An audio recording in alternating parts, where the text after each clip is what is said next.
Hi welcome to kids cartoon channel. हो हो।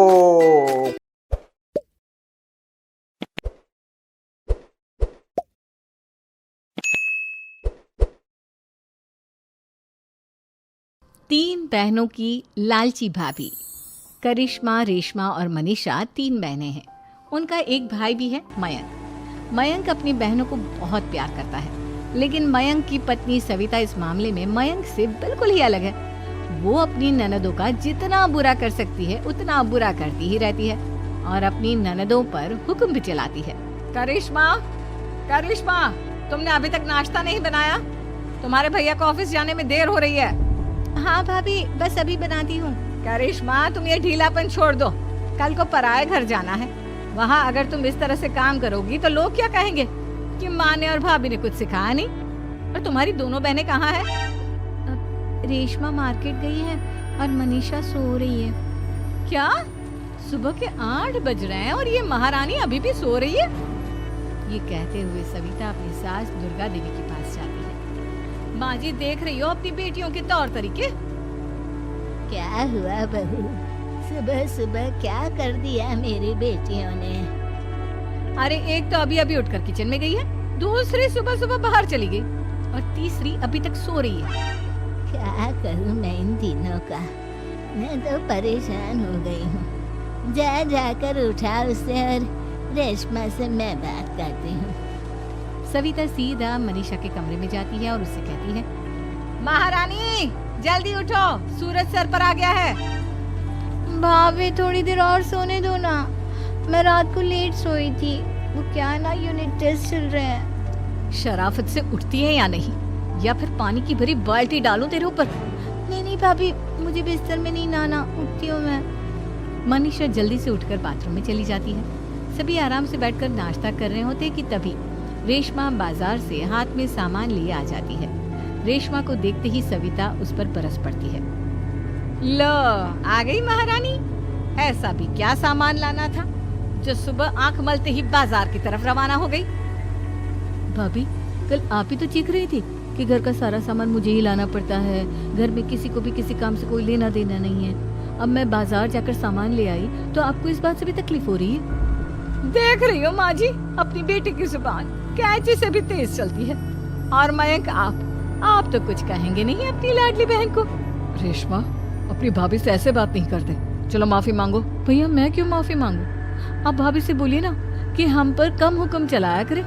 हम इस घर की बेटियां हैं और आपकी पत्नी की ननद है, नौकरानी नहीं। लो कर लो बात। इनकी भलाई के लिए कुछ भी बोलो तो इन्हें बुरा लग जाता है। इस घर में यही इज्जत है मेरी।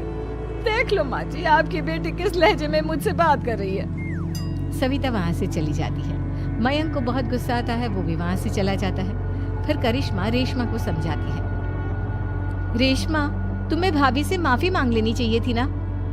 लेकिन दीदी, मैंने कुछ किया ही नहीं, तो मैं माफी क्यों मांगू? हाँ करिश्मा दीदी, रेशमा दीदी जैसे ही घर में आई भाभी ही उन पर चिल्ला रही थी। हाँ, मैं मानती हूँ कि गलती भाभी की थी। मैं तो इसलिए बोल रही हूँ कि भाभी ने माँ को तो पूरी तरह अपने वश में कर लिया है। वो हमारी बात सुनती ही नहीं। मयंक भैया हमारे लिए हमेशा खड़े रहते हैं, इसलिए उनकी बात का मान तो तुम्हें रखना चाहिए था ना। कोई फायदा नहीं दीदी, कुछ दिनों की बात और है, भाभी उन्हें भी हमारे खिलाफ भड़का देंगी। फिर वो भी माँ की तरह हमारी किसी बात का विश्वास नहीं करेंगे। इसी तरह सविता अपनी तीनों ननदों को किसी न किसी बात पर परेशान करती रहती थी। एक दिन मयंक अपनी तीनों बहनों के लिए गिफ्ट लाया।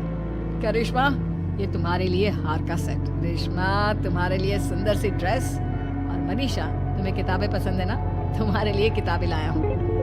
थैंक यू भैया। थैंक यू भैया। थैंक यू भैया। करिश्मा, तुम्हारा नेकलेस कितना सुंदर है, ये भैया कहाँ से ले आए होंगे? मैंने भैया को 3 दिन पहले फोन पर ये डिजाइन दिखाया था और आज भैया ये ले आए। सविता तो अपनी ननदों के गिफ्ट्स देखकर जल गई और करिश्मा का नेकलेस तो उसे भी बहुत पसंद आया था। अपनी बहनों के लिए कितना अच्छा नेकलेस लेकर आए हैं, मुझे कभी कोई गिफ्ट नहीं दिया। मैं आज ही ये हार चुरा लूंगी। रात में सविता करिश्मा का हार चुरा लेती है और इसी तरह उसे अपनी ननदों की जो भी चीज अच्छी लगती वो उसे मांगती नहीं, बल्कि रात के अंधेरे में चुरा लेती। इसी तरह दिन बीतते गए और सविता ने मयंक के दिल में भी उसकी बहनों के लिए नफरत पैदा कर दी। एक दिन मयंक ने करिश्मा और रेशमा के लिए रिश्ता देखा और ये बात उसने घर में सबको बताई। माँ, करिश्मा और रेशमा के लिए बहुत अच्छा रिश्ता आया है। वो लोग कल इन्हें देखने आ रहे हैं। आप और सविता मिलकर सारी तैयारी कर लेना। ये सुनकर करिश्मा और रेशमा खुश हो जाती है, लेकिन सविता सोचती है, अगर इन दोनों बहनों की शादी हो गई तो घर और बाहर का काम कौन करेगा? मनीषा तो एक नंबर की कामचोर है, उससे तो किसी बात की उम्मीद लगाना ही बेकार है। मुझे इस शादी को रोकना होगा। अगले दिन सभी लड़के वालों के स्वागत की तैयारी करने में लगे होते हैं। तभी मयंक अपनी बहनों से आकर कहता है, तैयार हो गई तुम दोनों? देखो, दोनों लड़के बहुत अच्छे हैं। मैं कोई कसर नहीं छोड़ना चाहता, इसलिए तुम उनके सामने अच्छे से बिहेव करना और अपनी भाभी से लड़ने मत लग जाना। करिश्मा, तुम वो नेकलेस पहन लो ना जो मैं तुम्हारे लिए लाया था। भैया, मैं बहुत देर से वो नेकलेस ढूंढ रही हूँ, लेकिन मुझे मिल ही नहीं रहा। क्या तुमने नेकलेस खो दिया? तुम्हें पता भी है वो कितना महंगा था? तुम कोई काम ढंग से नहीं कर सकती। मयंक गुस्से में वहां से चला जाता है। थोड़ी देर बाद लड़के वाले भी आ जाते हैं। वो दोनों बहनों को पसंद कर लेते हैं और रिश्ता पक्का हो जाता है। लेकिन सविता के दिमाग में तो कुछ और ही खिचड़ी पक रही थी। वो पंडित जी के पास करिश्मा की कुंडली लेकर जाती है और उन्हें पैसे देकर करिश्मा की कुंडली बदलवा देती है। जब लड़के वालों के पास करिश्मा की कुंडली जाती है तो वो दुर्गा को फोन करते हैं। बहन जी, हमने करिश्मा की कुंडली अपने पंडित जी को दिखाई थी। आपकी बेटी की कुंडली नहीं बल्कि दोषों का पिटारा है। देखिए, मैं और मेरे पति इन सब बातों में बहुत विश्वास करते हैं, इसलिए हम आपकी बेटी से अपने बेटे की शादी नहीं करा सकते। इस तरह करिश्मा का रिश्ता टूट जाता है और सभी घर वालों को बहुत दुख होता है।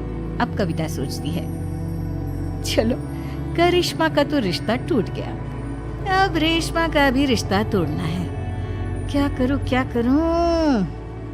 अब सविता आवाज बदलकर किसी अननोन नंबर से रेशमा के होने वाले ससुराल में फोन करती है।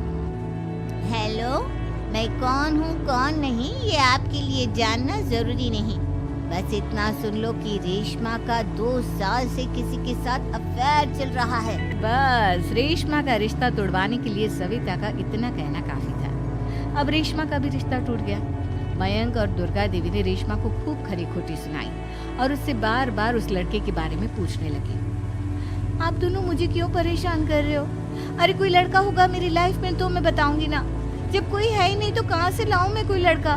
तो तेरे होने वाले ससुराल वालों को फोन किसने किया था? माँ, मैं नहीं जानती किसने फोन किया था। मैं सच कह रही हूँ। मैं तो पहले ही कह रही थी इसकी लगाम खींच कर रखो, लेकिन मेरी सुनता ही कौन है। आप चुप रहिए भाभी, ये सब आपका ही किया धरा है। अब तीनों बहनों को विश्वास हो जाता है कि ये सब उनकी भाभी ही कर रही है। तीनों बहनें अपनी भाभी को सबक सिखाने के लिए एक वकील कर लेती है और घर में हिस्सा मांग। देखो भैया, माँ बाप की जायदाद में जितना बेटों का हक होता है उतना ही बेटियों का, इसलिए इस घर के 4 हिस्से होंगे और हमें अपना हिस्सा चाहिए। मैंने तुम्हारे लिए क्या क्या नहीं किया और तुम इस घर में हिस्सा मांग रही हो? भैया, आप और माँ हम बहनों की कोई बात नहीं सुनते हो और भाभी हमारी शादी नहीं होने देगी क्योंकि उन्हें लगता है कि आप हमारी शादी में ज्यादा पैसा लगाओगे और उन्हें हम जैसी फ्री की नौकरानी कहाँ मिलेगी। तो हम भाभी के साथ तो रह नहीं सकते, हम बहनों को अपना हिस्सा चाहिए। अरे तुम्हें शर्म आनी चाहिए अपनी भाभी पर ऐसा इल्जाम लगाते हुए। वो तुम्हारे बारे में कितना सोचती है। हाँ माँ, भाभी हमारे बारे में बहुत सोचती है। दिन रात बस यही सोचती रहती है कि किस तरह से अपनी तीनों ननदों को परेशान करूं और कभी मुझे पढ़ने भी नहीं देती। दोनों बहनों का रिश्ता भी तो इन्होंने ही तोड़वाया है और रात में हमारे कमरे में आकर हमारी चीजें भी चुराती हैं। इसी तरह सविता की तीनों ननदें अपनी बात पर अड़ी रही। अब कोर्ट में तारीख भी शुरू हो गई। जब सविता को लगा कि उसकी तीनों ननद इतनी आसानी से नहीं मानने वाली, तो उसने अपने पति और सास को सारी सच्चाई बता दी और अपनी तीनों ननद से माफी मांगी। मयंक और दुर्गा को भी अपनी गलती का एहसास हो गया। अब सविता खुद करिश्मा और रेशमा के लिए अच्छा रिश्ता ढूंढती है और उनकी शादी करवाती है।